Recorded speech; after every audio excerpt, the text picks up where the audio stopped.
Hello friends, आज मैं आपके साथ करूंगा पब्लिक फाइनेंस का एक और टॉपिक। चैप्टर का नाम है डेफिसिट फाइनेंसिंग।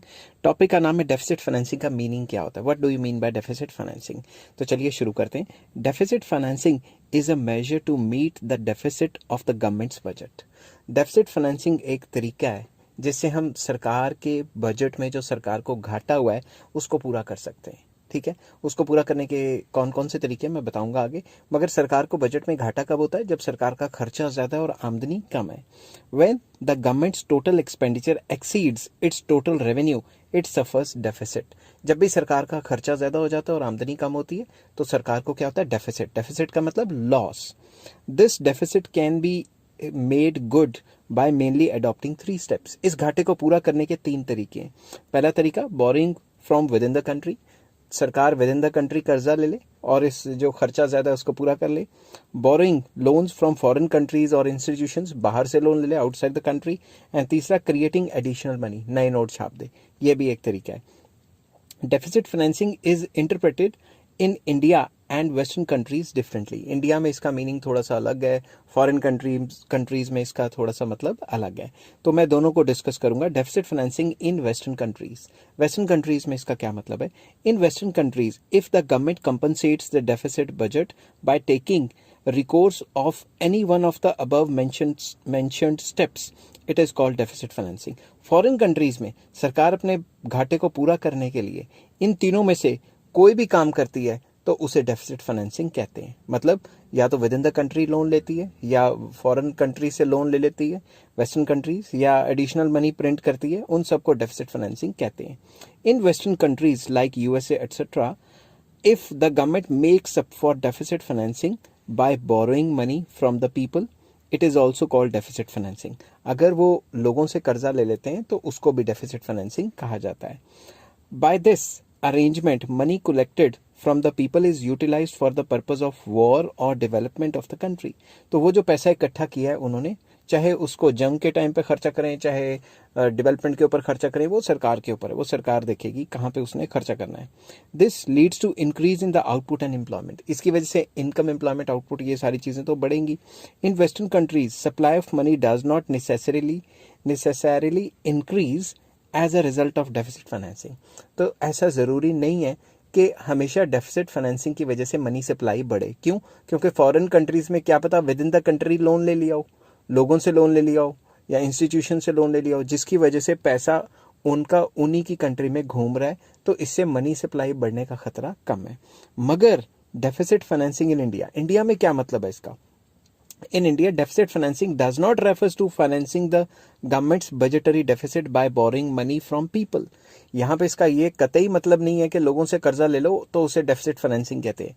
यहाँ पे क्या है? Here the government adopts any of the following methods to meet deficit in the budget and is called deficit financing. इसमें अगर कोई भी फॉलोइंग तरीके करती है तो ही डेफिसिट फाइनेंसिंग माना जाएगा। Number 1, taking loans from the central bank by the government to meet its deficit. अपने डेफिसिट को पूरा करने के लिए सेंट्रल बैंक से लोन ले लेना। इंडिया में सेंट्रल बैंक कौन सा है? आरबीआई। तो सेंट्रल बैंक मतलब आरबीआई क्या करेगा? Central bank provides this loan by printing new notes. उसके पास अगर पैसे नहीं है या पैसे हैं भी हैं तो वो सरकार को लोन देने के लिए नए नोट छापेगा। समझ गए बात? दूसरा, meeting the deficit by withdrawing cash balance from the government treasury. सरकार के अपने खजाने में जो भी पैसा पड़ा है उस पैसे को निकालेगा और निकाल के जब मार्केट में डालेगा तो उससे भी मनी सप्लाई बढ़ेगी। तीसरा, issuing new currency by the government in addition to the currency issued by the central bank. Central bank ने तो नई करेंसी जो इशू की है वो तो की ही है, अपने हिसाब से भी कुछ स्मॉल डिनोमिनेशन की जो करेंसी है वो आरबीआई के अलावा गवर्नमेंट भी छाप सकती है। ये आप गूगल पे चेक कर लेना कौन सी है, तो क्या पता वो उस नई करेंसी को प्रिंट करे और मनी सप्लाई में ऐड करे। समझ गए बात? The volume of money in country increases as a result of above mentioned 3 methods. इन तीनों मेथड्स की वजह से हमारे कंट्री में मनी सप्लाई बढ़ जाएगी अगर डेफिसिट फाइनेंसिंग हुई तो। In India, the major portion of deficit financing is met by borrowing from the central bank. India में ज्यादातर डेफिसिट फाइनेंसिंग जब भी सरकार को घाटा होता है तो ज्यादातर सरकार क्या करती है? सेंट्रल बैंक से लोन ले लेती है और सेंट्रल बैंक को नए नोट छापने पड़ते हैं। The government gives its securities to RBI in lieu of this loan. तो तो जब ये लोन लेती है उसके बदले सरकार सेंट्रल बैंक को या आरबीआई को अपनी सिक्योरिटीज दे देती है। RBI deposits government securities in the reserve fund and prints new currency notes and issues them to the government। उन जो सिक्योरिटीज गवर्नमेंट ने जो दी हैं उनको आरबीआई या सेंट्रल बैंक अपने पास रख लेता है और उनके बिहाफ पे सरकार को नई करेंसी छाप के दे देता है। In this way supply of money increases. अब मैं फिर से डिफरेंशिएट कर देता हूँ। फॉरेन कंट्रीज में क्या होता है, विद इन द कंट्री अगर आप लोन भी लेते हो लोगों से तो उसको भी डेफिसिट फाइनेंसिंग में इंक्लूड किया जाता है, जिससे कि अगर विद इन द कंट्री लोगों से लोन ले लिया और लोगों के ऊपर ही खर्च कर दिया तो मनी सप्लाई तो उतनी की उतनी रही। मगर इंडिया में क्या होता है, नोट छापने का जो वो है मेथड वो सबसे ज्यादा फॉलो किया जाता है। ठीक है, इसी वजह से जब भी नए नोट छपते हैं तो मनी सप्लाई बढ़ जाती है। इसलिए कुछ लोग कहते हैं कि जो डेफिसिट फाइनेंसिंग है उसकी वजह से इन्फ्लेशन होती है। हेलो फ्रेंड्स, आज मैं आपके साथ पब्लिक फाइनेंस का एक टॉपिक लेके आया हूँ। चैप्टर का नाम है डेफिसिट फाइनेंसिंग और टॉपिक का नाम है deficit financing versus deficit budget. क्या होता है, चलिए शुरू करते हैं। By deficit budget is meant that budget of the government in which government expenditure exceeds government revenue.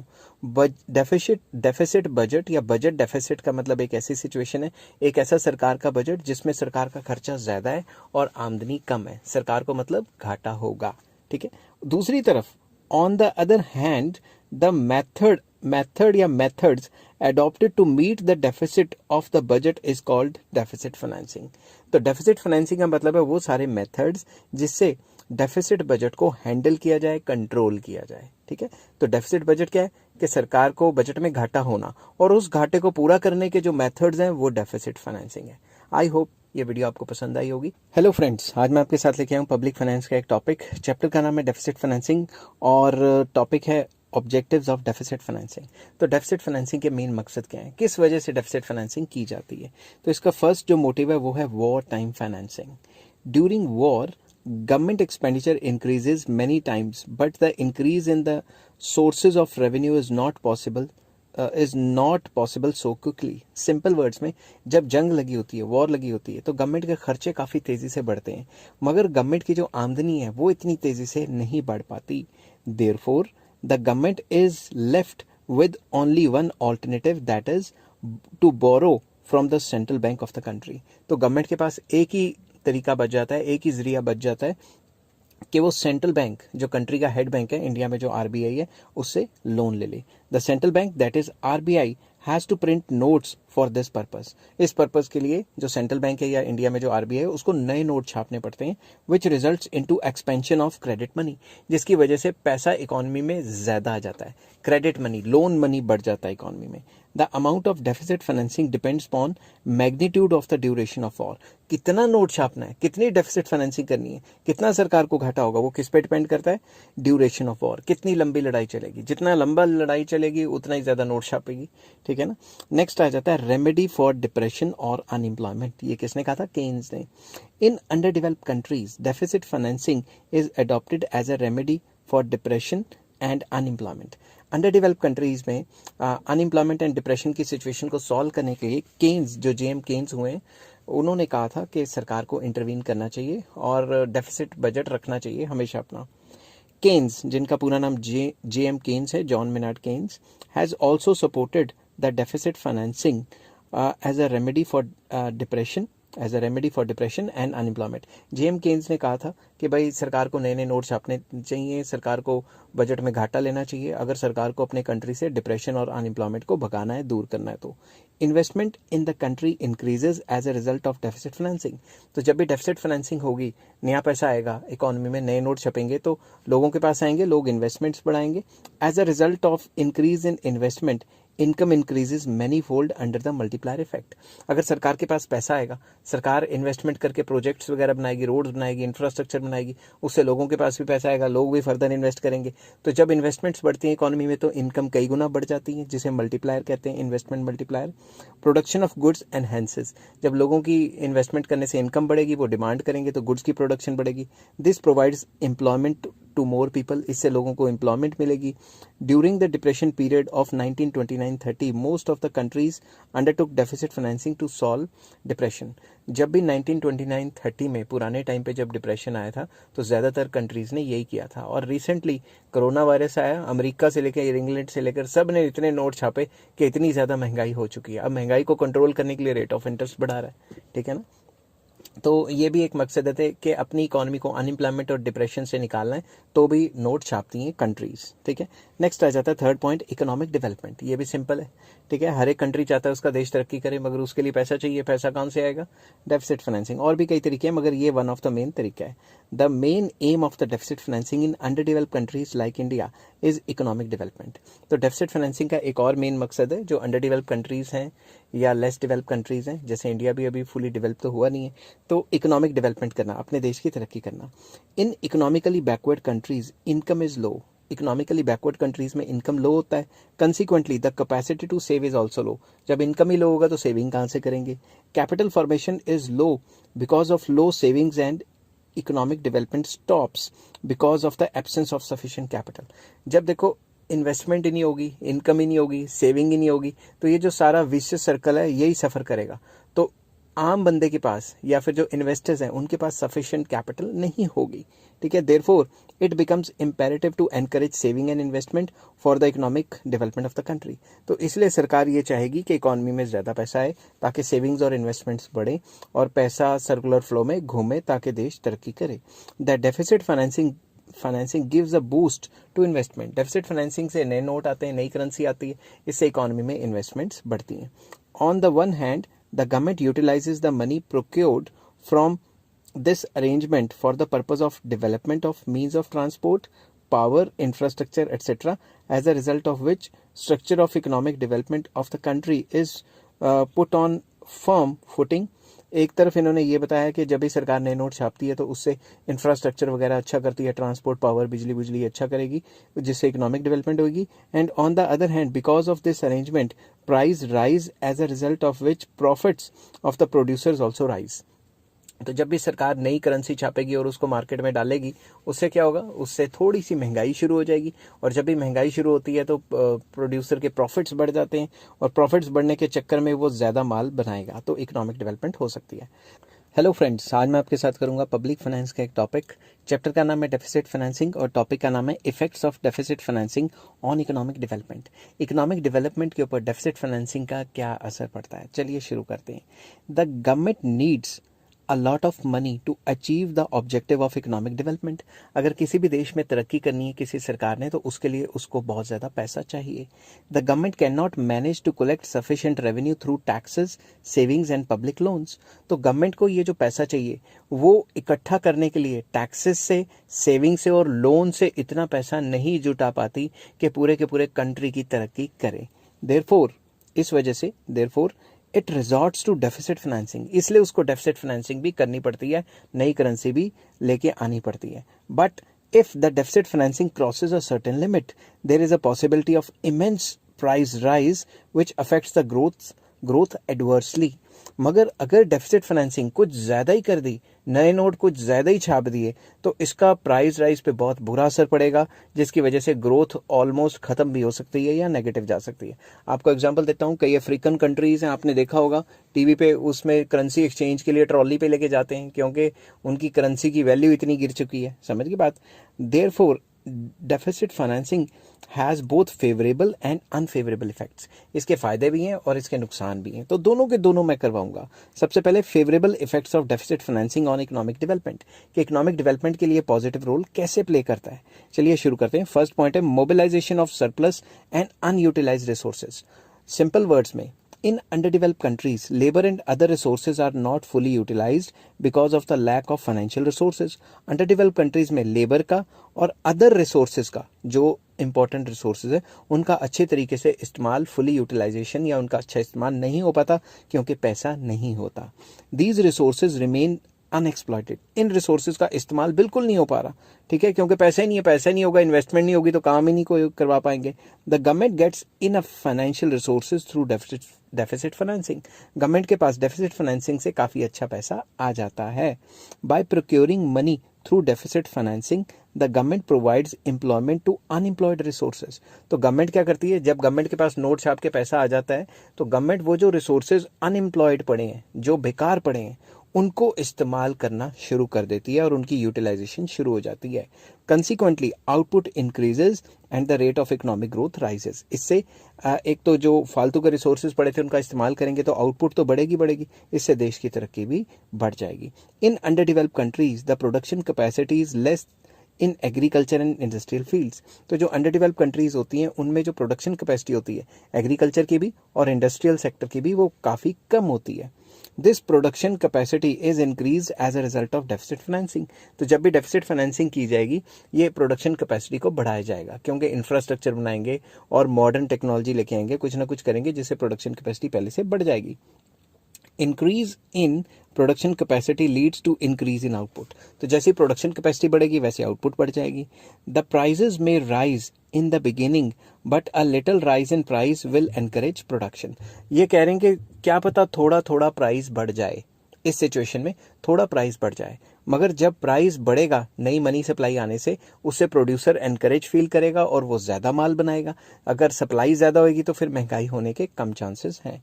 तो फर्स्ट पॉइंट आ जाता है कि अंडर डेवलप कंट्रीज़ के लिए काफ़ी हेल्पफुल है, क्योंकि वो रिसोर्सेज जिनकी यूटिलाइजेशन नहीं हो पा रही थी उनकी यूटिलाइजेशन शुरू हो जाएगी। नेक्स्ट पॉइंट आ जाता है deficit financing and creation of new resource.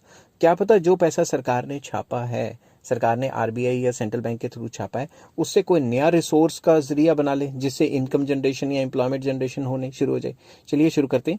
Under develop countries suffer from lack of voluntary savings. Under develop countries में वॉलंटरी सेविंग्स, लोग अपनी मर्जी से सेविंग नहीं कर पाते, ज्यादातर पॉपुलेशन नहीं कर पाती। The available quantity of saving is not sufficient for implementing plans. तो इतनी सेविंग नहीं होती कि मार्केट में जब सेविंग करेंगे तो सरकार भी सेविंग कर सकती है, हम भी सेविंग कर सकते हैं। हमारे पैसे कहाँ जाते हैं? बैंकों में। बैंक आगे उसी पे तो लोन देती है ना। तो हमारी सफिशिएंट इतनी ज़्यादा सेविंग नहीं होती कि जो सरकार है वो अपने प्लान्स को अच्छे से इम्प्लीमेंट कर सके। ठीक है।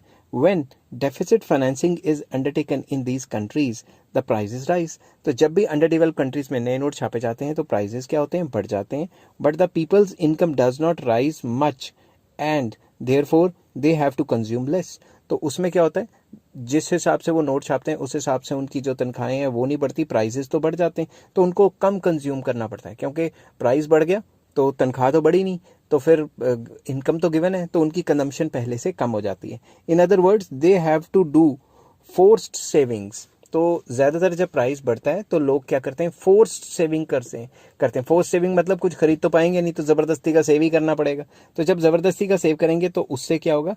This savings can be utilize for creation of new resources for economic development. मान लो मैंने कोई चीज़ खरीदने की सोची, कार खरीदने की सोची, मगर लोहा इतना महंगा हो गया, कॉस्ट ऑफ प्रोडक्शन बढ़ गई, कार महंगी होगी, तो अब मैं सोचूंगा कोई बात नहीं यार, थोड़ी देर के लिए डिले कर देते हैं, क्या पता ईयर एंड पे कोई सेल लगे तो ले लूँ। तो वो पैसे मैं बैंक में ही पड़े रहने दूंगा, बैंक उसी पैसे पे आगे लोन दे देगा, तो कैपिटल फॉर्मेशन हो जाएगी और वही पैसा देश की तरक्की के लिए इस्तेमाल हो सकता है। Consequently the rate of economic growth accelerates. इससे भी रेट ऑफ ग्रोथ बढ़ सकता है। नेक्स्ट है यूटिलाइजेशन ऑफ नेचुरल रिसोर्सेज। तो अगर किसी भी कंट्री के पास नेचुरल रिसोर्स है मगर उस कंट्री के पास इतना पैसा नहीं है कि उसका यूटिलाइजेशन करे, जैसे रिवर है तो गरीब कंट्रीज उस पर डैम नहीं बना पाते क्योंकि उनके पास पैसा नहीं होता। एग्जाम्पल दे रहा हूँ, natural resources are found in abundance in under develop countries. Under develop countries के पास ज़्यादातर नेचुरल रिसोर्सेज बहुत ज़्यादा होते हैं, but they are not profitably exploited in the absence of adequate financial resources. अब उन रिसोर्सेज को अच्छी तरह से इस्तेमाल इसलिए नहीं किया जाता कि उन कंट्रीज़ के पास पैसा बिल्कुल नहीं होता या कम होता है। ठीक है। अब अफगानिस्तान के पास बहुत रिसोर्सेज हैं, ठीक है, मगर उसके पास पैसा नहीं है कि वो अपने रिसोर्सेज को इस्तेमाल कर सके। लिथियम बहुत ज़्यादा वहाँ पे। ठीक है। गवर्नमेंट, अगली लाइन है, government monetary resources are increased as a result of deficit financing. Deficit financing जब भी होता है, नए नोट छपते हैं, तो सरकार के पास जो रिसोर्सेज है, मॉनेटरी एसेट्स हैं, वो बढ़ जाते हैं। Government can spend more amount of money on proper utilization of natural resources. तो गवर्नमेंट जो फालतू पैसा जो सरकार ने छापा है उसका इस्तेमाल करके जो नेचुरल रिसोर्सेज हैं उनको अच्छे से इस्तेमाल कर सकती है। The increase in expenditure can be met by resorting to deficit financing. तो सरकार ने जो भी डेफिसिट फाइनेंसिंग से पैसा एडिशनल गेन किया है उससे वो जो फालतू का खर्चा है वो करके जो रिसोर्सेज हैं जो अनयूटिलाइज हैं उनको यूज़ कर सकती है। Therefore proper utilization of natural resources can be made possible through deficit financing.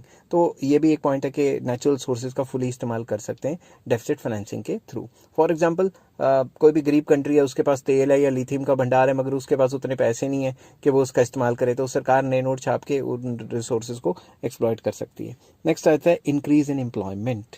तो इसमें मैंने लिखा है according to J M Keynes the main cause of unemployment found in developed countries is deficiency of aggregate demand. जो भी develop countries हैं उनमें unemployment की मेन वजह क्या होती है कि डिमांड का गिरना, डेफिशिएंसी ऑफ डिमांड। ठीक है, it is necessary to increase the aggregate expenditure in the country in order to compensate for the deficiency of aggregate demand. अब जितनी एग्रीगेट डिमांड कम है, सरकार उतने नोट छाप के और खर्चा कर सकती है। जितना खर्चा करेगी तो जितनी डिमांड की कमी है वो पूरी कर सकती है। ठीक है, therefore deficit financing will be of great help. तो डेफिसिट फाइनेंसिंग की वजह से ये जो डिमांड की जो कमी है इकोनॉमी में, जो डिमांड कम हो रही है, उसको सरकार पूरा कर सकती है। As a result of deficit financing aggregate demand can be raised by increasing the public expenditure. जितना सरकार को लग रहा है कि इतनी एग्रीगेट डिमांड की कमी है, उतने नोट छाप दे। नोट छाप के जब मार्केट में फेंकेगी तो लोगों की इनकम्स बनेंगी, और मार्केट में फेंकेगी इन द सेंस कि कोई काम करवाएगी लोगों से, इंफ्रास्ट्रक्चर वगैरह डेवलप कराएगी। तो जितना ज़्यादा डेवलपमेंट कराएगी उतना लोगों की इनकम बढ़ेगी और लोग डिमांड करेंगे, तो मार्केट में जो भी डेफिशिएंसी है वो पूरी हो सकती है। In under developed countries investment increases as a result of deficit financing. तो अंडर डेवलप कंट्रीज में तो डेफिसिट फाइनेंसिंग जब करेगी सरकार, तो नए नए प्रोजेक्ट लगाएगी, नए नए डैम बनाएगी, कुछ ना कुछ करेगी। इसकी वजह से क्या होगा, इंक्रीज इन इन्वेस्टमेंट होगी which leads to more demand for workers, उससे एम्प्लॉयमेंट बढ़ेगी। नेक्स्ट आ जाता है इंक्रीज इन इंफ्रास्ट्रक्चर। इंफ्रास्ट्रक्चर को भी इंक्रीज कर सकती है सरकार। आपको पता ही अंडर डेवलप कंट्रीज में इंफ्रास्ट्रक्चर अच्छे नहीं होते, सरकार क्या करेगी, नए नोट छापेगी और इंफ्रास्ट्रक्चर को ऊपर लेके जाएगी। In under develop countries there is a lack of infrastructure facilities like roads, railways, canals, power project, schools, hospitals etcetera. तो बताया कि भाई अंडर डेवलप कंट्रीज में ना रोड्स होती हैं अच्छी, ना रेलवेज होती हैं, कैनाल्स वगैरह नहीं होते जो इरिगेशन पर्पस के लिए यूज़ होते हैं, पावर प्रोजेक्ट्स नहीं होते, स्कूल्स भी कम होते हैं, हॉस्पिटल्स भी कम होते हैं। Much money is needed for their development. इन सारे इंफ्रास्ट्रक्चर को डेवलप करने के लिए पैसा चाहिए। In under develop countries the government is not in a position to collect sufficient revenue through taxes, loans and other incomes. तो अंडर डेवलप कंट्रीज के पास जो गवर्नमेंट है वो ऐसी पोजीशन में नहीं होती कि वो टैक्स रेवेन्यू बढ़ा सके, क्योंकि अंडर डेवलप कंट्री है, पहले इकोनॉमिक एक्टिविटी बड़ी कम होती है उसमें, या फिर लोन्स ले सके लोगों से क्या लोन लेगी, लोगों के पास पहले ही पैसा नहीं है, या अदर सोर्स ऑफ इनकम बढ़ा सके। समझ गए बात। Therefore increase in infrastructure is made possible by procuring funds through deficit financing. तो उसके पास एक ही जो है तरीका रह जाता है कि नए नोट छापो और उसे से इंफ्रास्ट्रक्चर को बढ़ाओ। Its development accelerates the rate of economic growth of the country. तो जितना अच्छा इंफ्रास्ट्रक्चर बढ़ेगा उससे उतनी देश तरक्की करेगा। नेक्स्ट आ जाता है financial resources for economic planning. Economic planning, आपको पता है हर एक कंट्री में एक प्लानिंग का डिपार्टमेंट होता है जो प्लान बनाता है आने वाले इतने साल में ये करेंगे। इंडिया में जो प्लानिंग का जो डिपार्टमेंट है वो 2014 से पहले उसका नाम था प्लानिंग कमीशन, और 2014 के बाद जब गवर्नमेंट चेंज हुई तो उसका नाम रख दिया नीति आयोग। प्लानिंग को हिंदी में कहते हैं नीति और कमीशन को कहते हैं आयोग। तो हिंदी इंग्लिश कर दिया और कुछ नहीं किया। ठीक है, कुछ नहीं किया मतलब नाम चेंज कर दिया। अब जो प्लानिंग से डेवलपमेंट हो रही है वो तो हो ही रही है ना, मैं कह रहा हूँ कि सिर्फ नाम चेंज किया इंग्लिश में। ठीक है, इंग्लिश का हिंदी में। Huge financial resources are needed to implement economic plans in under develop countries. Under develop countries में अगर प्लान को लागू करना है तो बहुत ज़्यादा पैसा चाहिए।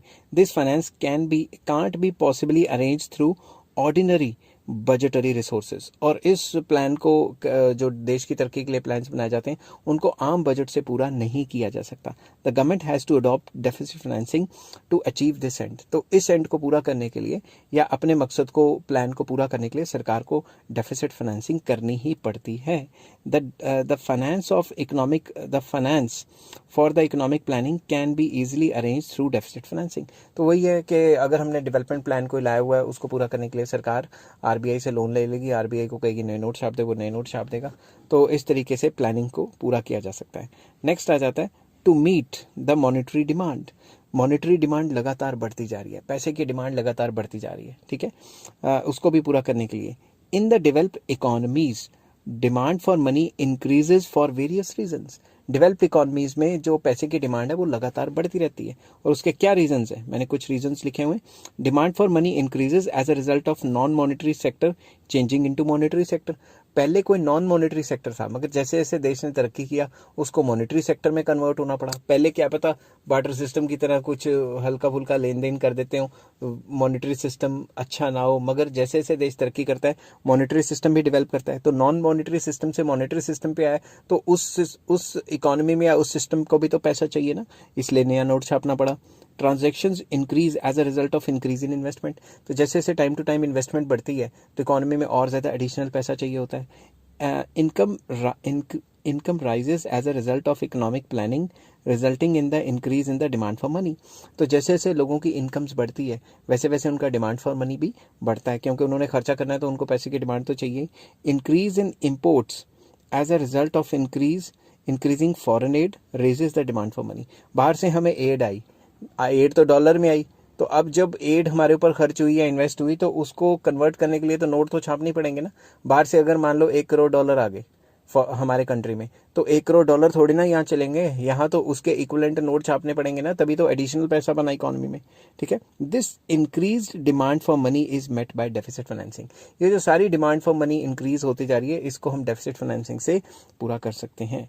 नेक्स्ट आ जाता है रैपिड रेट ऑफ ग्रोथ। अगर ग्रोथ रेट को काफ़ी तेज़ करना है, उसकी स्पीड बढ़ानी है, the agriculture and industrial development as well as development of infrastructure are necessary for accelerating the rate of growth. Agriculture को डेवलप करना ज़रूरी है, इंडस्ट्री को भी डेवलप करना ज़रूरी है और इंफ्रास्ट्रक्चर को भी डेवलप करना ज़रूरी है अगर देश की तरक्की करनी है तो।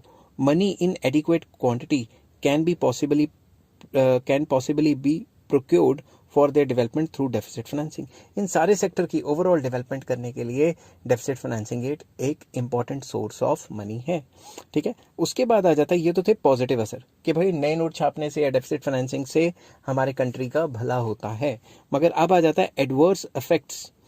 इफेक्ट होता है पॉजिटिव नेगेटिव, ए से जो इफेक्ट्स आता है वो हमेशा नेगेटिव होता है कि डेफिसिट फाइनेंसिंग के इकोनॉमिक ग्रोथ के ऊपर क्या बुरे असर क्या हैं। सबसे पहला, change in pattern of investment. कैसे? Deficit financing often encourages investment in those things that are not conducive for the planned development। तो डेफिसिट फाइनेंसिंग से लग्जरी आइटम्स पे इन्वेस्टमेंट बढ़ जाती है, क्योंकि नया पैसा आता है इकोनॉमी में। तो जब भी नया पैसा आता है तो वो अमीरों की जेब में ज़्यादा जाता है और गरीबों की जेब में कम जाता है। तो जैसे ज़्यादा पैसा आएगा तो वो और ज़्यादा लग्जरी की डिमांड करेंगे। Rise in prices encourages the sale of luxury and the foreign goods. अब आप खुद सोचो, अगर हमारी कंट्री में नया नोट आया, नया पैसा छापा, उसकी वजह से प्राइसेस बढ़ गए, हम कहेंगे भाई आम चीज़ की प्राइस इतनी है तो इससे तो अच्छा लग्जरी खरीद लेते हैं। अब अगर एसी आए 20,000 का, लेट एग्जांपल दे रहा हूँ, और कूलर आए 18,000 का, आपको कहे चलो 2,000 रुपये और लगा के एसी ले लेते हैं। समझ की बात? तो अगर लोकल चीज़ों के प्राइसेस बढ़ जाएंगे तो आप लग्जरी आइटम या फॉरेन गुड्स की तरफ ज़्यादा खींचे चले जाओगे। Rise in the demand for these is not proper from the angle of the planned development. तो अगर इनकी डिमांड बढ़ गई लग्जरी की या फॉरेन गुड्स की, तो प्लान डेवलपमेंट के हिसाब से देखें तो ये देश के लिए सही नहीं है।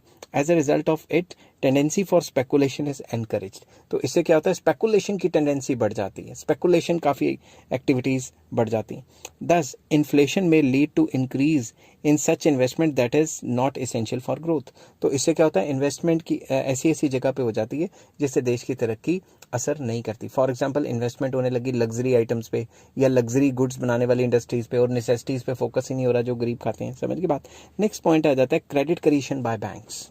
इस पॉइंट में कैसे नेगेटिविटी है देखते हैं। Deficit financing increases government expenditure. Deficit financing से क्या होता है, सरकार का खर्चा भी तो बढ़ जाता है। सरकार नोट ही क्यों छाप रही है, क्योंकि उसने खर्च करना है। But expenditure in private sector does not increase much. सरकार खर्चा तो कर देती है, मगर सरकार के खर्चा करने से ज़रूरी थोड़ी ना कि प्राइवेट सेक्टर भी खर्चा करेगा। फॉर एग्जांपल, सरकार ने क्या किया, डैम बनाने के लिए प्राइवेट बंदे को ठेका दे दिया। अब जितना सरकार ने खर्चा किया है, ज़रूरी थोड़ा ना प्राइवेट बंदा सारा का सारा ही वो पैसा आगे खर्च कर लेगा, अपना प्रॉफिट अपनी जेब में रखेगा और थोड़ा बहुत लेबरर्स को दे देगा। Therefore the deposits with the banks increase. तो जब वो पैसा बैंक में ज़्यादा रखेगा तो होगा क्या, बैंक्स के पास क्या होगा, बैंक्स के पास डिपॉजिट्स बढ़ जाएंगे। Banks create more credit on the basis of these deposits. तो जिस ठेकेदार को उन्होंने पैसे दिए या फिर जिस हिसाब से पैसा इकोनॉमी में ज़्यादा आया तो लोगों ने बैंकों में जमा करा दिया। जब लोग बैंकों में जमा कराएंगे तो बैंक उसके ऊपर ज़्यादा लोन देना शुरू कर देगा, ठीक है ना। Price rise still more as a result of credit creation by banks. तो बैंक क्या करेगा, 1000 रुपये जमा हुए, आपने क्रेडिट क्रिएशन का चैप्टर पढ़ा ही होगा, 1000 रुपये जमा होते हैं तो उससे कई गुना ज़्यादा बैंक लोन दे देता है, जिससे प्राइस और ज़्यादा तेज़ी से बढ़ जाते हैं। Thus there starts a spiral of price rise which affects growth adversely. तो इससे क्या होगा, बैंक जो है ज़्यादा लोन देंगे, मनी सप्लाई बढ़ेगी तो प्राइसेस बढ़ जाएंगे। तो ये एक स्पाइरल की तरह चलता रहेगा जो कंट्री के ग्रोथ एंड डेवलपमेंट के लिए बहुत नेगेटिव असर करता है। नेक्स्ट, इंक्रीज इन स्मगलिंग कैसे हो जाती है? People's income increases as a result of deficit financing. सरकार ने नए नोट छापे, मार्केट में नया पैसा आया, लोगों की इनकम्स बढ़ गई। They make a great demand for imported consumer goods. तो ज़्यादा पैसा आता है तो आप क्या करते हो, अमेजोन से या फॉरेन से कहीं से मंगानी शुरू कर देते हो चीज़ें। But the supply of legally imported goods fall short of their demand because of the less exports of the country. तो जो बाहर से जो अच्छे गुड्स इंपोर्ट करने हैं, मशीनें वगैरह इंपोर्ट करनी है, उनकी डिमांड तो कम होती जा रही है इंपोर्ट की, ठीक है।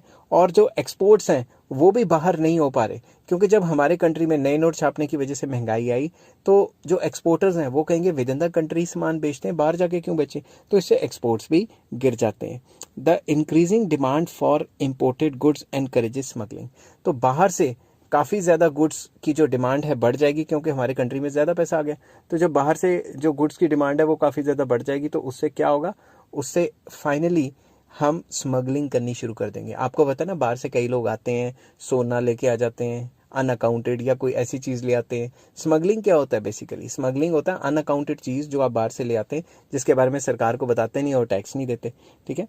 This has unfavourable affect on the development of the country. इससे कंट्री की डेवलपमेंट के लिए अच्छा असर नहीं पड़ेगा। अगर कंट्री में ज़्यादा पैसा हो रहा है तो वो फॉरेन की चीज़ें ज़्यादा खरीदने लग जाएंगे, सरकार रिस्ट्रिक्शन लगाएगी तो फिर भी स्मगलिंग करने लग जाएंगे। तो ये चक्कर जो है देश के लिए, कंट्री के लिए ख़राब है। नेक्स्ट आ जाता है problem of balance of payment. Balance of payment खराब हो जाएगी कैसे? सबसे पहले बैलेंस ऑफ पेमेंट क्या होता है? एक्सपोर्ट एंड इंपोर्ट का पूरा हिसाब। बैलेंस ऑफ पेमेंट का मैंने पूरा चैप्टर बताया हुआ है। एक कंट्री का रेस्ट ऑफ द वर्ल्ड के साथ जितने भी इकोनॉमिक ट्रांजैक्शंस हैं उसे बैलेंस ऑफ पेमेंट कहते हैं। The price level raises as a result of deficit financing. Deficit financing की वजह से प्राइसेस बढ़ जाते हैं। Export starts declining and import starts picking up as a result of rise in price. तो जिस कंट्री में प्राइसेस बढ़ते हैं उस कंट्री में इंपोर्ट्स जो हैं, ध्यान से समझना, इंपोर्ट्स जो है वो बढ़ जाते हैं, क्योंकि अगर इंडिया में महंगाई होगी तो हम चाइना से सस्ता माल खरीदेंगे, इंपोर्ट बढ़ना शुरू हो जाएगा। और जो एक्सपोर्टर्स एक्सपोर्ट कर रहे थे वो भी कम कर देंगे, वो कहेंगे बाहर जाके माल क्यों बेचना, अब इंडिया में इतना महंगा बिक रहा है। If restrictions are imposed on imports, अगर बाहर से इंपोर्ट्स का सामान आने पे रिस्ट्रिक्शन लग भी गई, pressure of demand on internal production of the country increases. तो उस चीज को विद इन द कंट्री में बनाने के लिए प्रेशर काफी ज्यादा बढ़ जाएगा। Consequently the price rises still higher. तो जो बाहर से सामान हमें जिस रेट पे मिल रहा है उससे भी ज्यादा प्राइस इंडिया में मिलने लग जाएंगे। समझ गए ना बात? Further increase in the price reduces the exports still further. तो कहा हुआ है कि जो एक्सपोर्ट के जो प्राइजेस हैं, जो एक्सपोर्ट गुड्स हम बाहर बेच रहे थे, जो बाहर एक्सपोर्ट कर रहे थे, उन चीज़ों का भी कंट्री में जो है महंगाई हो जाएगी, तो वो एक्सपोर्टर्स अब घर में बेचने लग जाएंगे, तो एक्सपोर्ट्स भी गिर जाएंगे। जो बाहर से $2-4 आ रहे थे वो भी बंद हो जाएंगे। Hence the gap between import and export widens and balance of payments is title against the country. Title नहीं है, टिल्टेड है। तो इससे क्या होगा, सिंपल वर्ड्स में, जब भी किसी कंट्री में प्राइसेस बढ़ते हैं तो उसके एक्सपोर्ट्स भी गिर जाते हैं और इंपोर्ट्स बढ़ जाते हैं, जिससे ये जो बीओपी है वो अनफेवरेबल हो जाती है, नेगेटिव जानी शुरू हो जाती है। समझ गए बात? तो इससे बेड़ा गर्क हो जाता है कंट्री का। तो ये डेवलपमेंट के लिए कोई अच्छी बात नहीं है। नेक्स्ट आ जाता है फोर्स्ड सेविंग्स, मतलब जबरदस्ती की सेविंग्स। समझ गए बात? नए नोट आने से क्या होगा, मार्केट में महंगाई बढ़ जाएगी, और अगर महंगाई बढ़ेगी हम कहेंगे यार अब क्या खर्चे हैं, 2 पैसे तो हैं हमारे पास, हम मार्केट में खरीदने जाएंगे, हमें कुछ मिलेगा तो है नहीं, तो ज़बरदस्ती की सेविंग हम जेबों में अपनी या बैंकों में करते रहेंगे। Price rise as a result of deficit financing. Deficit financing की वजह से प्राइस तो बढ़ता ही है। Consequently the poor and the low income people can consume less goods and services than they did before। जो वो पहले कंज्यूम करते थे उससे उनकी कंजम्पशन काफ़ी कम हो जाएगी। Thus, this force saving adversely affect the standard of living of the poor and the salaried class. जो पुअर लोग हैं, जो सैलरीड क्लास हैं, उनकी कंजम्पशन लेवल गिर जाएगी तो उनका स्टैंडर्ड ऑफ लिविंग काफ़ी नीचे हो जाएगा। Their consumption decreases but there is no decrease in the consumption by the rich. जो उनकी कंजम्पशन है वो तो गिर जाएगी, मगर अमीर लोग तो उतना कंज्यूम करेंगे, उनको प्राइस राइज से कोई फर्क ही नहीं पड़ता। They need not to do force saving. उनको फोर्स सेविंग तो कोई करा ही नहीं सकता, क्योंकि उनके पास पहले ही बहुत सेविंग्स है। ठीक है, वो उसी में से पैसे निकाल निकाल के खर्च करते रहेंगे अगर प्राइस राइज हो भी गई तो। Thus deficit financing results into unequal distribution of wealth and gives rise to social evils. तो इसकी वजह से अनइक्वल डिस्ट्रीब्यूशन ऑफ इनकम होती है और सोशल इविल्स भी सामने आते हैं। This situation is not conducive for the development. और ये सिचुएशन भी डेवलपमेंट के लिए सही नहीं है। नेक्स्ट आ जाता है increase in the cost of economic planning. अब आप खुद सोचो, सरकार ने 5 ईयर प्लान बनाया कि हम ऐसा करेंगे, वैसा करेंगे, वैसा करेंगे, नोट छाप दिए बीच में, जिससे प्राइसेस बढ़ गए तो जो एग्जिस्टिंग प्रोजेक्ट है वो भी महंगे हो जाएंगे। तो सरकार की सारी प्लानिंग और जो सारे प्रोजेक्ट्स है वो महंगे हो जाएंगे। Because of the price rise the cost of economic planning also rise. जब प्राइसेस बढ़ते हैं तो सरकार ने जो प्लान्स बनाए हुए हैं कि डैम बनाएंगे, कनाल बनाएंगे, जो भी करेंगे, उसके प्राइसेस भी बढ़ जाएंगे। This leads to even bigger deficit financing. तो जब सरकार के खर्चे बढ़ जाते हैं तो और ज्यादा खर्चा बढ़ जाएगा, तो उसको कवर करने के लिए सरकार को और ज्यादा नोट छापने पड़ेंगे। Hence the price rise still higher. तो और ज्यादा नोट छापेंगे तो और ज्यादा महंगाई हो जाएगी। Hence deficit financing raises the price very high bye increasing the cost of economic planning. तो डेफिसिट फाइनेंसिंग की वजह से प्राइसेस बढ़ जाते हैं और कॉस्ट ऑफ इकोनॉमिक प्लानिंग भी बढ़ जाती है। आई होप ये वीडियो आपको पसंद आई होगी। अगर पसंद आई है तो please like, share and subscribe.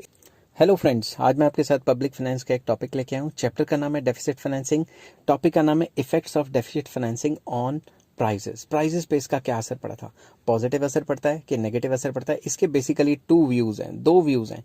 क्या व्यूज हैं? पहला, no increase in price level, के प्राइस लेवल नहीं बढ़ता। दूसरा पॉइंट ऑफ व्यू है इंक्रीज इन प्राइस लेवल। तो कुछ लोग कहते हैं कि अगर नोट छापने से प्राइसेस बढ़ते भी हैं, कुछ लोग कहते हैं नहीं भी बढ़ते। 2 अलग अलग व्यूज हैं, तो हम दोनों व्यूज पढ़ेंगे। पहला है no increase in price level, कि क्या सिचुएशंस हों कि प्राइस लेवल राइज हो ही ना, या प्राइसेस को कंट्रोल कर लिया जाए। According to A Lewis, if deficit financing leads to increase in output in the country there will be no rise in price. तो लुइस कहते थे कि अगर डेफिसिट फाइनेंसिंग की वजह से प्रोडक्शन बढ़ जाए, तो दिमाग से सोचो, प्रोडक्शन बढ़ेगी, सप्लाई बढ़ जाएगी, तो प्राइसेस कैसे बढ़ेंगे? समझ गए ना बात? तो सप्लाई की कमी हो जाती है, तभी तो वो चीज महंगी होती है। This rise in output may be attributed to many factors. मतलब ये कई फैक्टर्स की वजह से हो सकती है। इंक्रीज इन मनी सप्लाई, क्या पता ज्यादा पैसे आ गए तो उससे नए नोट छपने से ज्यादा प्रोडक्शन बढ़ गई इकोनॉमी में। इंक्रीज इन प्रोडक्टिविटी, क्या पता प्रोडक्टिविटी या एफिशिएंसी बढ़ गई। Good harvest because of favourable natural conditions, कि हार्वेस्टिंग अच्छी होगी एग्रीकल्चर में, क्या पता नेचुरल कंडीशंस कंड्यूसिव या फेवरेबल हो। More production on account of foreign help, हमें बाहर से कोई फॉरेन हेल्प या फॉरेन एड मिल गया, कुछ हो गया जिसकी वजह से हम ज्यादा माल बना पा रहे हैं। Owing to these factors increase in output as a result of deficit financing does not cause rise in price. इन सारे फैक्टर्स की वजह से अगर डेफिसिट फाइनेंसिंग की वजह से प्रोडक्शन को बढ़ा दिया जाए तो प्राइजेस को इंक्रीज होने से रोका जा सकता है। It is possible that when investment swells as a consequence of deficit financing, prices may rise for a short period till production rises। ये कहा जा सकता है कि अगर शुरू में डेफिसिट फाइनेंसिंग की वजह से अगर शुरू में इन्वेस्टमेंट को बढ़ाया जाए तो क्या पता इनिशियल स्टेजेस में प्राइसेस बढ़ जाएं, क्योंकि एकदम से इन्वेस्टमेंट करते हैं तो एकदम से प्रोडक्शन ही ना होती, तो देयर इज अ लैग होता है। तो ये कह रहा है कि शुरू में प्राइसेस क्या पता शॉर्ट पीरियड के लिए बढ़ें, but when production rises prices will fall because of increase in supply of goods. मगर जैसे ही माल ज्यादा बनना शुरू हो जाएगा तो सप्लाई ज्यादा हो जाएगी, तो प्राइसेस अपने आप ही गिर जाएंगे। Therefore, according to this view, the increase in output which is achieved as a result of deficit financing is not inflationary। अगर हम डेफिसिट फाइनेंसिंग की वजह से, नए नोट आने की वजह से आउटपुट को बढ़ा दें, प्रोडक्शन को बढ़ा दें, तो वो डेफिसिट फाइनेंसिंग इन्फ्लेशनरी नहीं होती, वो डेफिसिट फाइनेंसिंग की वजह से महंगाई नहीं होती। ये व्यू पॉइंट कहता है। This view point depends on the following assumptions. ये व्यू पॉइंट ये एज्यूम करके चलता है कि अगर ये सारी कंडीशंस रहेंगी तो नोट छापने से महंगाई नहीं होगी। पहला, supply of means of production is in the country is elastic, मतलब सप्लाई इलास्टिक है, सप्लाई को बढ़ाया जा सकता है। Number 2, investment multiplier fully operates, कि अगर इन्वेस्टमेंट होगी तो इनकम कई गुना बढ़ जाएगी, इनकम बढ़ेगी तो लोग डिमांड भी करेंगे। समझ की बात। तीसरी assumption, production resources are lying unexploited in the country, के कुछ रिसोर्सेज ऐसे हैं जो अभी भी अनएक्सप्लॉयटेड है, फुली एक्सप्लॉयटेड नहीं है, क्योंकि फुली एक्सप्लॉयटेड हो गए तो सप्लाई को हम नहीं बढ़ा पाएंगे ना फिर, ठीक है ना, तो सप्लाई कंस्ट्रेंट हो जाएगी। तो हम ये कह रहे हैं अभी भी कुछ रिसोर्सेज हैं प्रोडक्शन के लिए जो अनएक्सप्लॉयटेड है। इफेक्टिव डिमांड इज लेस, हमारी जो डिमांड है कंट्री में वो कम है। अगर डिमांड बहुत ज़्यादा होगी तो इनकम बढ़ने से फिर वो और ज़्यादा नहीं ना बढ़ पाएगी, ठीक है ना, तो डिमांड लेस होनी चाहिए। There is a mobility of factors of production, जो फैक्टर्स ऑफ प्रोडक्शन है वो परफेक्टली मोबाइल होने चाहिए, जहाँ पे उनका यूज़ है उनको उठा के वहीं पे इस्तेमाल किया जा सके। When the above mentioned factors are found in a country, increase in output as a result of deficit financing does not lead to rise in price। अगर अबव जो मेंशन कंडीशन है या अजम्पशंस हैं वो फुली अप्लाई हो जाती हैं तो उस सिचुएशन में नए नोट छापने से प्राइजेस नहीं बढ़ते। But even in such an economy, deficit financing for the purpose of war and other unproductive activities will result in rise in price. और ऐसी इकोनॉमी में अगर नोट छाप लिए मगर वो प्रोडक्शन की बजाय जंग पे उड़ा दिए या कोई अनप्रोडक्टिव काम पे उड़ा दिए तो प्राइस राइज हो सकती है। नेक्स्ट व्यू पॉइंट, कि increase in the price level, कि नए नोट छापेंगे तो प्राइजेस बढ़ेंगे ही बढ़ेंगे। कुछ जो इकोनॉमिस्ट हैं वो इस व्यू के भी हैं। In under developed countries deficit financing has proved inflationary, तो कुछ इकोनॉमिस्ट कहते हैं कि जैसे अंडर डेवलप्ड कंट्रीज में नए नोट छापते हैं तो महंगाई होनी ही होनी है। इन these countries the effect of multiplier is being less, income increases less with the rise in investment. तो वो कहते हैं कि अंडर डेवलप्ड कंट्रीज में जो इन्वेस्टमेंट मल्टीप्लायर है वो अच्छे तरीके से काम नहीं करता, इसलिए जब भी इन्वेस्टमेंट बढ़ती है तो इनकम इतनी ज़्यादा नहीं बढ़ती। In these economies the supply of means of production is not elastic, तो इन कंट्रीज में जो supply of factors of production है वो भी फुली इलास्टिक नहीं होती। Output does not increase as much as supply increases as a result of deficit financing, तो डेफिसिट फाइनेंसिंग से इतनी ज़्यादा आउटपुट भी नहीं बढ़ती जितनी ज़्यादा मनी सप्लाई बढ़ी है। Therefore prices start showing upward trend, पैसा ज़्यादा आ गया मगर आउटपुट उतनी तेज़ी से नहीं बढ़ रही, इस वजह से क्या है, महंगाई होनी शुरू हो जाती है। Following are the main reasons for the rise in price as a result of deficit financing, कि डेफिसिट फाइनेंसिंग की वजह से प्राइसेस बढ़ेंगे, उसके फॉलोइंग रीजंस हैं। पहला reason, in under developed countries people's standard of living is very low, under developed countries में लोगों का जो रहन सहन है वो काफ़ी लो रहता है। They hardly get food, clothing and other necessities of life, उनको रोटी कपड़ा और मकान ही जुटाना काफ़ी मुश्किल पड़ जाता है। Therefore when their income rises due to deficit financing they spend the increased income on food and other items, तो जैसी उनकी तनख्वाहें बढ़ेंगी डेफिसिट फाइनेंसिंग की वजह से तो वो क्या करेंगे, फूड या अदर नेसेसिटीज को ज़्यादा कंज्यूम करेंगे। Consequently prices of these goods rise, अगर वो ज़्यादा नेसेसिटीज जो पहले नहीं खा रहे थे वो भी कंज्यूम करनी शुरू कर देंगे तो नेसेसिटीज के प्राइस बढ़ जाएंगे। सेकेंड पॉइंट आ जाता है, इन अंडर डेवलप्ड कंट्रीज या under developed countries lack main resources of economic development, that is irrigation, means of transport, power resources etcetera. तो अंडर डेवलप्ड कंट्रीज के पास ये जो इंफ्रास्ट्रक्चरल फैसिलिटीज़ हैं ये बड़ी कम होती हैं, जैसे इरिगेशन की फैसिलिटी इतनी अच्छी नहीं होती, ट्रांसपोर्ट कम्युनिकेशन इतना अच्छा नहीं होता। Therefore in the initial stage of economic development more investment is made for the development of infrastructure। तो अंडर डेवलप्ड कंट्रीज में जैसे ही सरकारें नोट छापती हैं या डेफिसिट फाइनेंसिंग करती हैं तो सारा का सारा पैसा ज़्यादातर इंफ्रास्ट्रक्चर में लगाती हैं। This investment increases the purchasing power of the people but the supply of the consumer goods can not be increase because of the gestation period is very long. Simple words में, सरकार ने infrastructure के ऊपर पैसा खर्च किया, अब खुद सोचो रोड्स डैम्स के ऊपर खर्चा कर देगी सरकार, मार्केट में मनी सप्लाई तो बढ़ जाएगी, तो नेसेसिटीज़ के ऊपर तो खर्च ही नहीं कर रही सरकार। समझ गई बात। इससे क्या होता है, मार्केट में एकदम से जब लोगों की जेब में पैसा आता है तो लोग गुड्स की डिमांड करेंगे, गुड्स कम है तो फिर गुड्स को बनाने में तो जेस्टेशन पीरियड ज़्यादा लग जाएगा ना। जेस्टेशन पीरियड क्या होता है, period between starting of these activities and the actual increase in production is very long. सरकार ने जब नोट छाप के जब इंफ्रास्ट्रक्चर पे पैसे लगाए, इंफ्रास्ट्रक्चर के जो लोग हैं उनकी आमदनी बनी, वो जाके खाना खरीदेंगे, जब खाना खरीदेंगे अचानक से खाने की डिमांड बढ़ जाएगी तो प्रोड्यूसर के पास पैसे पहुंचेंगे, वो फर्दर कंज्यूमर गुड्स या नेसेसिटीज़ बनाएगा, तो इसका टाइम लैग बहुत ज़्यादा है, ठीक है, इस वजह से प्राइस बढ़ने ही बढ़ने हैं। Consequently there is a great hike in price, तो प्राइजेस काफ़ी बढ़ जाते हैं। तीसरा पॉइंट आ जाता है, इन अंडर डेवलप्ड कंट्रीज या under developed countries have to import good deal of machinery, raw material etcetera from foreign countries for the economic development. Under develop countries को अपनी तरक्की के लिए बाहर से काफ़ी सारी चीज़ें मंगवानी पड़ती हैं। Value of imports increases many times more than that of exports. मतलब एक्सपोर्ट्स ऐसी कंट्रीज में, अंडर डेवलप कंट्रीज में एक्सपोर्ट कम होते हैं और इंपोर्ट बहुत ज़्यादा होते हैं। Therefore the balance of trade becomes unfavourable. इससे बैलेंस ऑफ ट्रेड या बैलेंस ऑफ पेमेंट जो है वो खराब हो जाती है। Taking note of increasing deficit in the foreign trade, the government reduces the import of consumer goods. तो सरकार क्या करती है, बजाय इसके कि जो बाहर से गुड्स आ रहे थे वो देखती है कि हमें बैलेंस ऑफ पेमेंट में तो नुकसान हो रहा है और बैलेंस ऑफ ट्रेड भी हमारा खराब होता जा रहा है। ठीक है, बैलेंस ऑफ ट्रेड और बैलेंस ऑफ पेमेंट में क्या फ़र्क है, आप मैक्रो इकोनॉमिक्स में जाके आप चेक कर सकते हैं, मैंने डिटेल में बताया हुआ है इनमें फ़र्क। तो जैसे उनका बैलेंस ऑफ पेमेंट खराब होता है, सरकार जो बाहर से इंपोर्टेड गुड्स जो आ रहे हैं विद इन द कंट्री उन पे रिस्ट्रिक्शन लगा देती है या कम कर देती है, क्योंकि सरकार के पास इतने डॉलर तो है नहीं कि वो बाहर भेजे। तो उससे क्या होता है, decrease in imports leads to increase in the demand for domestic goods. तो इससे क्या होगा, बाहर से जब चीज़ें, फॉरेन से चीज़ें हमारी कंट्री में आनी बंद हो जाएंगी तो उससे क्या होगा, डोमेस्टिक गुड्स की डिमांड इंक्रीज हो जाएगी और उसकी वजह से प्राइस बढ़ जाता है। Increase in the demand raises the price. When the demand for domestic goods increase, people prefer to sell them in domestic markets instead of exporting them.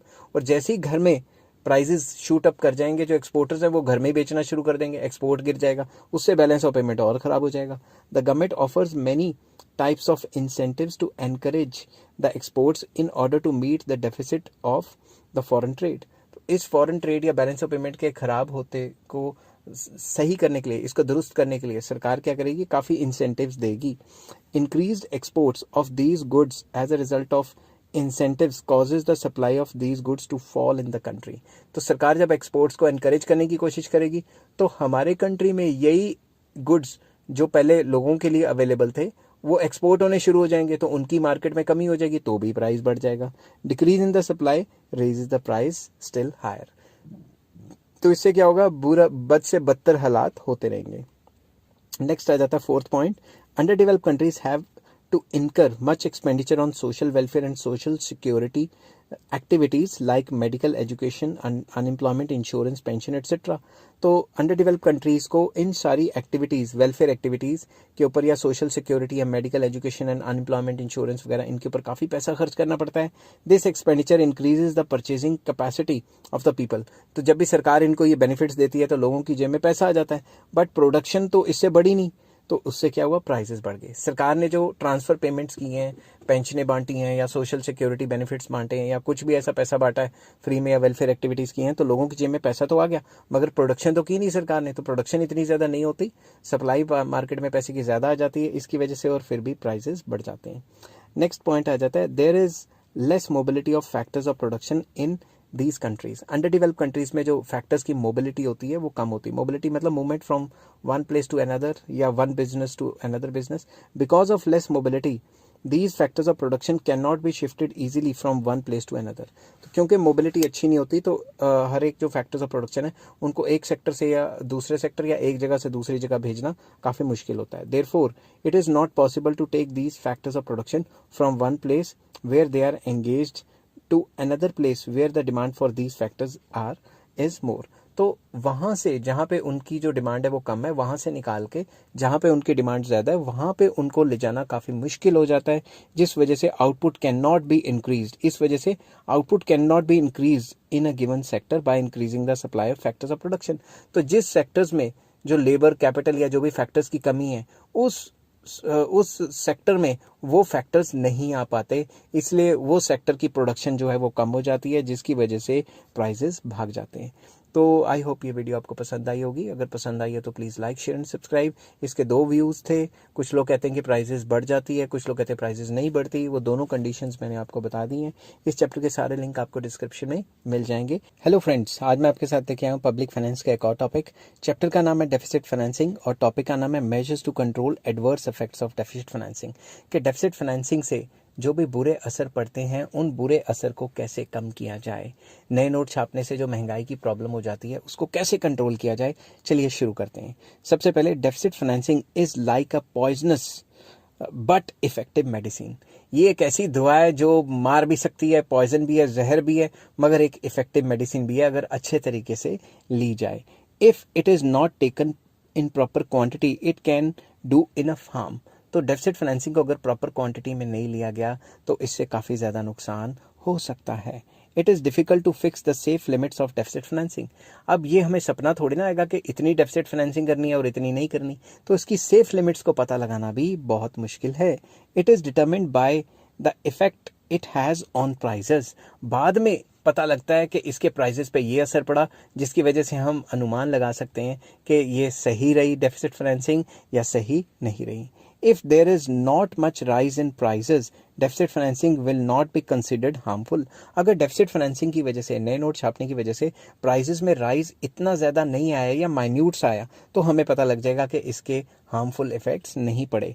The following steps are suggested to serve as a safeguards against the bad effects of deficit financing. Following point जो मैंने बताए हुए हैं, इनकी वजह से अगर इनको फॉलो करें तो जो डेफिसिट फाइनेंसिंग है इसके जो बुरे असर हैं उनको रोका जा सकता है। सबसे पहला पॉइंट आ जाता है डेवलपमेंट इन्वेस्टमेंट। डेवलपमेंट इन्वेस्टमेंट का मतलब है अगर जो भी नए नोट छापे हुए हैं उनको डेवलपमेंट के ऊपर खर्च करेंगे तो कोई नुकसान नहीं होगा। The money procured as a result of deficit financing should be invested in productive and developmental activities. जो भी नए नोट छापे हैं उनको इस्तेमाल करके कोई प्रोजेक्ट बनाओ, कोई स्कूल बनाओ, कोई कॉलेज बनाओ या कोई इंजीनियरिंग कॉलेज बनाओ, कोई हॉस्पिटल बनाओ, कोई ऐसी प्रोडक्टिव काम करें जिससे हमारे देश के लोगों की या हमारे कंट्री की जो है वो क्या कहते हैं, काम करने की प्रोडक्टिविटी बढ़ जाए, जिससे जॉब क्रिएशन हो। अगर इतने सारे नोट छाप के हम मूर्ति बना देंगे या कोई ऐसा काम कर देंगे जिसका आगे पीछे कोई है ही नहीं, जैसे मेरा एक फ्रेंड है वो कह रहा था कि सर, फ्रेंड भी और स्टूडेंट भी है, वो कह रहा था सर वो 3,000 करोड़ की मूर्ति बनाई है वो पटेल की, तो उससे जी टूरिज्म एनकरेज होगा। मैंने कहा यार 3,000 करोड़ की मूर्ति देखने कौन जाएगा, इससे तो अच्छा हॉस्पिटल खोल लेते। हमारे इतने सारे लोग हैं जो हॉस्पिटल्स ना होने की वजह से मर जाते हैं, कैंसर की वजह से मर जाते हैं, तो कोई हॉस्पिटल खोल लेते, स्कूल्स खोल लेते, कॉलेज खोल लेते। आपको पता है एडमिशन के पीछे कितनी मारामारी होती है, सीट्स बढ़ा देते, कुछ ना कुछ कर देते कि जो बच्चा करना चाहे उसको उसी में सीट मिल जाए। समझ गई बात? तो डेवलपमेंट के ऊपर खर्चा करें, इधर उधर मतलब ऐसे खर्चा ना करें जो इन्हीं की जेबों में जाए। समझ गई बात? Next, additional income. If additional income due to deficit financing is collected by the government in the form of taxes and savings, there will be no fear of inflation। ऐसी जगह पे खर्च करें जहाँ पे एडिशनल इनकम जनरेट होती है, मतलब ऐसी जगह पे खर्च करें जहाँ पे जॉब क्रिएशन होती है, क्योंकि जब लोगों को ज़्यादा पैसा मिलेगा सरकार उनसे वही पैसा इकट्ठा कर लेगी टैक्स टुक्स लगा के। समझ गई बात? तो जो फालतू पैसा इकोनॉमी में आया उसमें से काफ़ी ज़्यादा तो सरकार ने वापस इकट्ठा कर लिया ना, तो एडिशनल इनकम जनरेट करेगी और सरकार उसी से टैक्स भी इकट्ठा कर लेगी। तो सरकार जो है जो इसके इल इफेक्ट्स हैं प्राइस राइज उसको कंट्रोल कर सकती है। थर्ड पॉइंट आ जाता है gestation period. If the funds obtained as a result of deficit financing are invested in minor projects of short gestation period, the effect of inflation will be little. तो सरकार को छोटे छोटे डेवलपमेंट प्रोजेक्ट शुरू करने चाहिए। फॉर एग्जांपल छोटे छोटे प्रोजेक्ट बना के छोटा सा कोई डैम बना दिया, छोटा सा कुछ बना दिया, क्योंकि जो छोटे प्रोजेक्ट होते हैं उस पर काम फटाफट से हो जाता है। अगर काम फटाफट से कर लेंगे, जेस्टेशन पीरियड होता है काम को शुरू करना और काम को ख़त्म करने का बीच का टाइम। अब जितना लंबा टाइम होगा उतना ज़्यादा जब महंगाई होगी तो कॉस्ट ऑफ प्रोजेक्ट भी बढ़ता रहेगा, और अगर प्रोजेक्ट की कॉस्टिंग बढ़ेगी तो आप दिमाग से सोचो सरकार का और खर्चा होता रहेगा, और खर्चा करने के लिए सरकार और नोट छापेगी और नोट छापेगी और महंगाई बढ़ जाएगी। तो ये एक चक्री सी चलती रहेगी जो नुकसानदेह हो सकती है। But if the investment is made on major projects with long gestation period, that is long period between investment and that of the production, मतलब उसको बनाने में और उसको शुरुआत करने के बीच में जो टाइम पीरियड है वो बहुत ज़्यादा है, then such investment will be inflationary। तो उस इन्वेस्टमेंट को या उस प्रोजेक्ट को बनाना इन्फ्लेशनरी हो जाएगा, क्योंकि बीच बीच में प्राइजेस तो बढ़ते ही रहेंगे। ठीक है ना?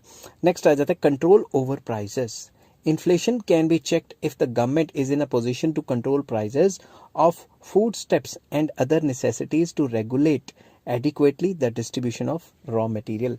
तो सरकार को क्या करना चाहिए? प्राइजेस पे कंट्रोल कर लेना चाहिए, रॉ मटेरियल के प्राइजेस को कंट्रोल करना चाहिए, जो नेसेसिटीज़ हैं उनके प्राइजेस को कंट्रोल करना चाहिए, ताकि और ज़्यादा प्राइजेस इन्फ्लेट ना हो जाएं। The government should make adequate arrangements for the rationing and public distribution. तो सरकार को राशन के डिपो खोलने चाहिए जहाँ पे गरीबों को सस्ते में अनाज दे, और पब्लिक डिस्ट्रीब्यूशन सिस्टम शुरू करना चाहिए, ताकि जिसने अगर सरकार से लेना है सरकार से ले ले, मार्केट से लेना है मार्केट से ले ले हाई रेट पे। समझ गए ना बात? उससे क्या है, प्राइजेस ऑफ नेसेसिटीज़ जो हैं वो अंडर कंट्रोल आ जाएंगी। नेक्स्ट आ जाता है control over wages. If wages do not increase as a result of deficit financing, there is little chance of inflation because the cost of production will not increase much. अब आप ध्यान से सुनना, ठीक है, ध्यान से समझना इसको. जब भी प्राइस बढ़ता है तो जो लेबर यूनियंस हैं वो स्ट्राइक्स वगैरह करती हैं कि भाई प्राइस बढ़ गया, हमारी परचेजिंग पावर कम होगी और वेजेस बढ़ाओ. तो जैसे ही वेजेस बढ़ाते हैं तो वो डिमांड बढ़ा देते हैं, क्योंकि ज़्यादा वेजेस होंगी तो खर्चेंगे ही. जैसे ही डिमांड बढ़ाएंगे तो फिर से प्राइस बढ़ जाएगा, फिर से प्राइस बढ़ाएंगे तो क्या होगा, फिर से वो वेजेस बढ़ाने की कोशिश करेंगे. तो ये तो ऐसे ही चलता रहेगा, ये तो विशियस सर्कल की तरह चलता रहेगा. समझ की बात. तो सरकार को वेजेस को कंट्रोल में करना चाहिए, इतनी तेजी से नहीं बढ़ानी चाहिए. Therefore deficit financing will be safe. अगर सरकार अपने एम्प्लॉयज़ की, जैसे गवर्नमेंट एम्प्लॉयज़ की बहुत ज़्यादा तनख्वाहें होगी, मैं नहीं कह रहा कि तनख्वाहें कम होनी चाहिए, मगर तनख्वाहें बढ़ाओ, मगर फ्रीक्वेंटली इतना ना बढ़ाओ ताकि मार्केट में ज़्यादा पैसा ना आए. ठीक है. नेक्स्ट आ जाता है अनयूटिलाइज्ड कैपेसिटी. सरकार को वहां पे पैसा लगाना है जहां पे अभी फुलर यूटिलाइजेशन ऑफ रिसोर्सेज नहीं हुए. If a country possesses unutilized production capacity, this capacity will be carefully utilized through deficit financing. Production will increase and prices will not rise. तो ऐसी जगह पे अगर पैसे लगाएं जहां पे अभी अंडर यूटिलाइजेशन चल रही है तो उससे प्रोडक्शन बढ़ेगी तो सप्लाई बढ़ेगी, उसकी वजह से प्राइसेस को कंट्रोल किया जा सकता है. नेक्स्ट पॉइंट आ जाता है hoarding. If people keep the savings as a result of increase in income, it facilitated by deficit financing in cash form, inflation can be controlled to the extent that people want to keep their savings in liquid form. तो ये भी एक तरीका है कि लोगों की जितनी तनख्वाहें बढ़ रही हैं उतनी तनख्वाहें वो पैसे में, कैश में अपने घर में सेव कर लें. अगर वो कैश में अपने घर में सेव करके रखेंगे तो मार्केट में तो पैसा आएगा नहीं, तो मार्केट में फालतू पैसा नहीं रहेगा, तो इन्फ्लेशन कंट्रोल हो जाएगी. मगर अगर वही सेविंग वो बैंक में करते हैं तो बैंक उन्हीं के पैसे पे आगे लोन दे देगा, तो मनी सप्लाई तो कम नहीं ना हुई, मनी सप्लाई तो उल्टा बढ़ गई. तो होर्डिंग करना, पैसे को कैश में अपने घर में रखना, ये भी एक तरीका है जिसकी वजह से हम इन्फ्लेशन को कंट्रोल कर सकते हैं, क्योंकि मार्केट में पैसा आएगा नहीं. जब मार्केट में पैसा नहीं आएगा तो फिर मनी सप्लाई कम हो जाएगी. समझ गए ना बात. नेक्स्ट आ जाता है 8th point, cooperation of the public. लोगों के साथ कॉपरेशन होनी चाहिए, लोग कॉपरेट करें. The safe limit of deficit financing depends on the cooperation of the public. कैसे? If people are willing to cooperate with the government and bear the burden of increasing taxes, inflation can be checked. अगर लोग सरकार से cooperate करें और जो नए नए टैक्स सरकार लगा रही है वो लोग चुपचाप देते रहें, तो सरकार जो है वो एक्सेस मनी जो मार्केट में है वो टैक्स के थ्रू कंज्यूम कर लेगी. अगर सरकार के साथ लोग कॉपरेट नहीं करते, वो टैक्स की चोरी वगैरह करते हैं, अपनी इनकम शो नहीं करते या अंडर स्टेटमेंट करते हैं या कम शो करते हैं, उससे टैक्सेस कम देने पड़ेंगे, मार्केट में ज़्यादा पैसा रहेगा, तो इन्फ्लेशन को कंट्रोल करना मुश्किल हो जाएगा. People have to make some sacrifices. अगर इन्फ्लेशन को कंट्रोल करना है तो लोगों को भी कुछ सेक्रीफाइस करना पड़ेगा. Next, increase in money supply. Increase in income as a result of deficit financing does not necessarily increase the supply of money in the same proportion. यहाँ पे ये बताया है कि increase in income बढ़ जाए, जितना डेफिसिट फाइनेंसिंग बढ़ी है उसकी वजह से इनकम भी उतना ही बढ़ जाए, ऐसा ज़रूरी तो नहीं है. If the country's foreign exchange reserves decrease as a result of unfavourable balance of payments, the central bank of the country can not print new notes nor can price rise. Simple words में इसमें यह कहा गया है कि जैसे कि एक कंट्री की फॉरेन एक्सचेंज रिजर्व डिक्रीज होती रहती है जब भी बैलेंस ऑफ पेमेंट खराब होता है, तो एक्सपोर्ट कम करते हैं और इंपोर्ट ज़्यादा करते हैं, तो सेंट्रल बैंक ज़रूरी नहीं है कि वो नोट छापे. अब अगर सेंट्रल बैंक नोट छापेगा तो उससे तो और ज़्यादा प्रॉब्लम्स हो जाएंगी ना. तो सरकार को क्या करना चाहिए? सरकार को मनी सप्लाई इंक्रीज करने के लिए ज़रूरी नहीं है कि नोट छापने हैं, और भी कई तरीके कर ले. क्रेडिट का इशन कर ले, और ज़्यादा नोट छापेगी मार्केट में, और ज़्यादा पैसा आएगा, उसका और ज़्यादा बैंकों में जाएगा, तो और ज़्यादा मनी सप्लाई बढ़ती रहेगी. नेक्स्ट आ जाता है इंक्रीज इन सप्लाई. सप्लाई किसकी? गुड्स की supply. If the supply of goods increases along with the deficit financing, prices will not rise. अगर जैसे ही गुड्स की सप्लाई, महंगाई क्यों होती है? सप्लाई कम है, डिमांड ज़्यादा है. तो किसी भी उल्टा बोल गया, महंगाई क्यों होती है? डिमांड ज़्यादा है, सप्लाई कम है. किसी भी चीज़ की डिमांड ज़्यादा होगी और सप्लाई उससे कम रह जाएगी तो वो चीज़ महंगी हो जाएगी. मैं पहले उल्टा बोल गया था तो स्पीड में. तो अगर सप्लाई ऑफ गुड्स को ही बढ़ा दिया जाए, प्रोडक्शन को ही बढ़ा दिया जाए, तो प्राइसेस तो कंट्रोल में अपने आप ही आ जाएंगे ना. Supply is also increase by increasing imports and improving efficiency of production. तो सप्लाई को बढ़ाने के कई तरीके हो सकते हैं. या तो बाहर से सामान मंगवाना शुरू कर दो, इंपोर्ट करना शुरू कर दो, या दूसरा तरीका हमारे वर्कर्स की अब जो कंपनीज हैं उनकी एफिशिएंसी बढ़ा दो ताकि वो ज़्यादा काम कर सकें। तो अगर सप्लाई ऑफ गुड्स बढ़ जाएगी तो प्राइसेस को कंट्रोल किया जा सकता है। नेक्स्ट आ जाता है exchange control. The government should control the import of luxury and unnecessary goods. तो गवर्नमेंट को जो लग्जरी जो गुड्स बाहर से आ रहे हैं या अननेसेसरी गुड्स आ रहे हैं उसको कंट्रोल करना चाहिए। Import of capital goods and raw material should be encourage. तो जो रॉ मटेरियल है जो यहाँ पे बनेगा उसको एनकरेज किया जाए, और जो क्या कहते हैं जो मशीन्स हैं उनके इंपोर्ट को एनकरेज किया जाए ताकि यहाँ पे कोई प्रोडक्शन एक्टिविटी हो सके। एज अ रिजल्ट इसकी वजह से क्या होगा, as a result of this prices rise in price may be checked. तो जब बाहर से मशीनें आएंगी तो यहाँ पे ज़्यादा गुड्स बनेंगे तो सप्लाई बढ़ेगी, तो इन्फ्लेशन को चेक किया जा सकता है। आई होप ये वीडियो आपको पसंद आई होगी। अगर पसंद आई है तो please like share and subscribe. इस चैप्टर के सारे लिंक आपको डिस्क्रिप्शन में मिल जाएंगे। Take care, bye bye.